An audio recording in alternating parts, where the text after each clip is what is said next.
Si tous les chefs-d'œuvre, de Citizen Kane aux Enfants du Paradis, ont une histoire, celle d'Eraserhead est exemplaire. Elle commence en 1965, lorsqu'un jeune homme de 19 ans nommé David Lynch quitte son Montana natal pour la ville de Philadelphie afin d'y étudier les beaux-arts. Il s'installe dans un quartier industriel aux murs noircis par les fumées des cheminées d'usines. Si on a attribué à Eraserhead des influences qui vont de Luis Buñuel à Jérôme Bosch, son auteur n'y voit pour sa part que le fruit de l'expérience de ses premières années d'études à Philadelphie. Une ville qu'il qualifie d'étrange, bizarre, folle, à mi-chemin entre le rêve et la réalité. L'appartement d'Henry Spencer sera directement inspiré de l'atelier d'artiste dans lequel vivait la famille Lynch, au milieu d'une zone industrielle aussi délabrée que dangereuse. C'est dans ce contexte inquiétant que Lynch tourne ses premiers courts-métrages, dont chacun constitue une étape vers Eraserhead. Six Figures, en 1966, une boucle d'animation d'1 minute, traite de visages vomissants et finissant par prendre feu. Il est projeté sur une sculpture de tête et accompagné du son d'une sirène. Plus tard viendront la tête tranchée d'Henry Spencer et le vacarme lancinant d'Eraserhead.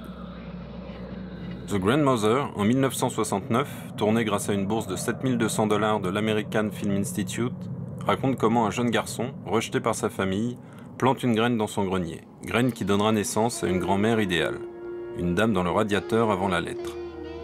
Le film est sonore mais dénué de dialogue. Eraserhead ne comptera que 300 répliques, dont la plupart ne comportent qu'un ou deux mots.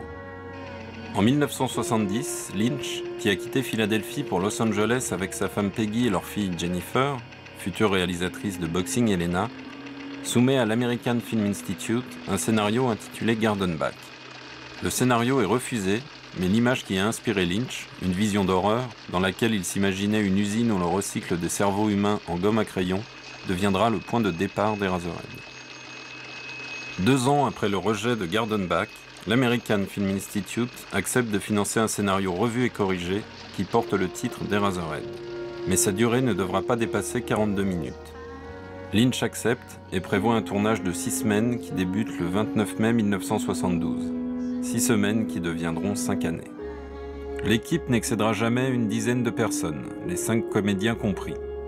2 chefs opérateurs se succéderont, Herbert Cardwell puis Frederick Helms. Doreen Small cumulera les emplois de directrice de production et d'accessoiriste. Alan Splett sera à la fois ingénieur du son et monteur. Catherine Coulson, la femme de Jack Nance à la ville, sera assistante polyvalente, ses domaines de compétences allant, outre son rôle de script, de la coiffure à la cuisine. Elle fera même le tour des maternités environnantes pour récupérer de véritables cordons ombilicaux pour une des scènes les plus terrifiantes du film.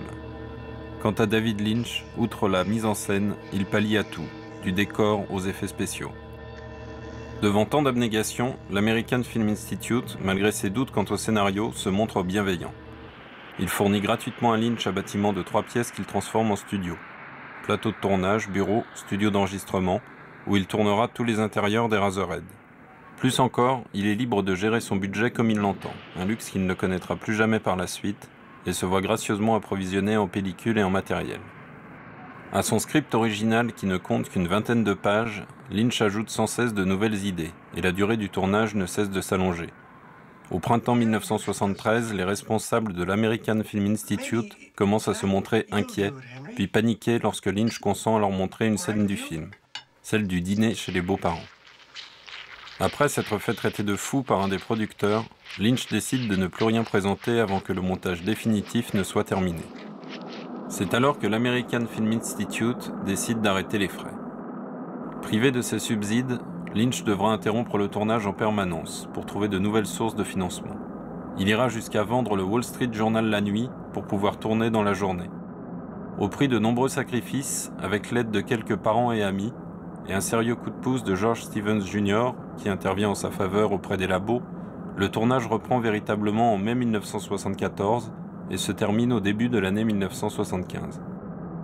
Mais la course n'est pas finie. Lynch veut terminer le film à temps pour le Festival de Cannes 1976. Avec l'ingénieur du son et monteur Alan Splett, ils travaillent d'arrache-pied. Ils vont même jusqu'à fouiller les poubelles de la Warner Bros. Pour récupérer des effets sonores qu'ils intégreront au film. Lorsque Lynch arrive à New York avec son film terminé, les émissaires du festival viennent de repartir. Éconduit par les responsables du Festival de New York, Lynch devra attendre une année entière avant que son film ne soit enfin présenté, le 19 mars 1977, au Filmex, le festival de Los Angeles. La version projetée dure 1h50.